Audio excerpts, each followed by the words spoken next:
What was that experience that felt like it just couldn't get any worse, but somehow did? I was getting ready to jump in the shower to go work for a few hours when I heard a knock on the door.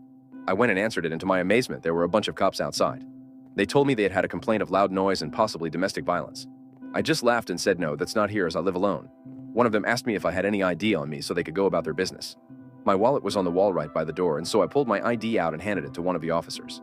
He looked at it and asked me if I could step outside. Again, I kind of chuckled and said yeah, no problem. As soon as I stepped out of the door of my house, the other officer said, "Turn around, put your hands behind your back." I looked at him kind of funny. "What for?" I said, "Turn around." So I turned around. I put my hands behind my back. Suddenly, I felt handcuffs.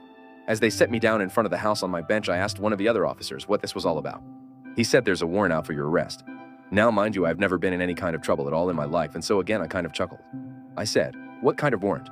"I don't know. It's from out of state." Now I'm starting to get a little freaked out. So the officer leads me into the car. All I have is my gym shorts, flip-flops, and my cell phone. That, of course, was taken from me. As we're driving to the jail about 45 minutes later, I asked the officer what this is all about. He said, "I really don't know. It's an out-of-state warrant, and we got to take you to jail.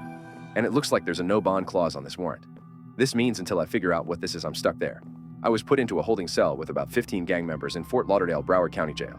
At about 11 that night, I was transferred to a holding jail. I was then given a 2-inch mattress and a blanket and told to go to sleep on the floor. At this point, I've asked probably 4 or 5 officers what's going on, and nobody seems to know. I haven't seen an attorney, and I don't have any telephone numbers memorized. So the next day, I ask an officer again what's going on and how do I find out. He comes back and simply says it's an out-of-state warrant. You'll have to wait to see the judge. I asked for access to my cell phone so I can find some numbers and call somebody. At that point, they told me they won't let me unless there's a court order. Here's where it gets really bad. I don't see a judge for 8 days. Yep, you heard that right. I'm 8 days in jail not having any idea why, not seeing an attorney and having no access to call anyone. I finally see a judge on the 8th day. It's an out-of-state warrant, and again, he doesn't know what it's for, and I have a choice. I can fight the warrant or I can concede to it. If I fight, I'm going to probably be there for 60 days minimum and possibly be let out. If I concede, I could be there another 45 days before they take me to the other state. So I conceded, and I asked him for the court order to access my phone.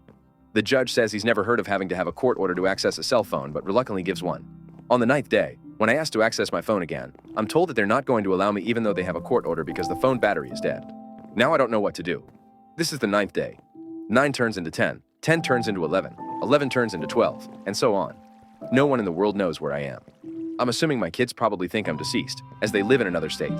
Finally, on the 23rd day, North Carolina, the state which has a warrant for my arrest, shows up to take me.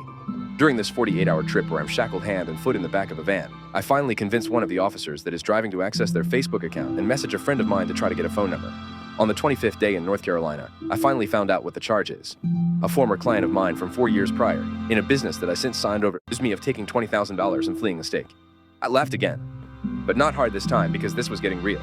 As I'm booked into their jail, I'm trying to figure out what to do. The next day, I finally saw an attorney. He doesn't have too much information for me, but tells me what the charge entails and what the possibilities are for sentencing and things like that.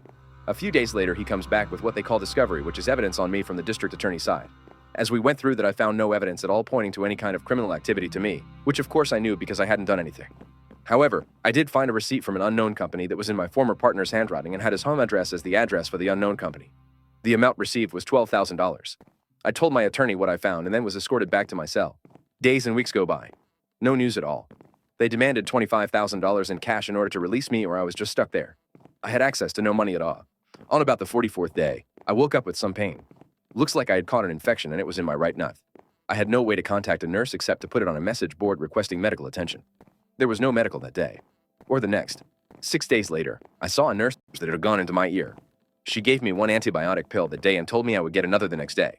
On the 51st day in the second jail, I saw my attorney and he told me at this point the DA is not going to offer a plea bargain because the evidence against you doesn't make sense.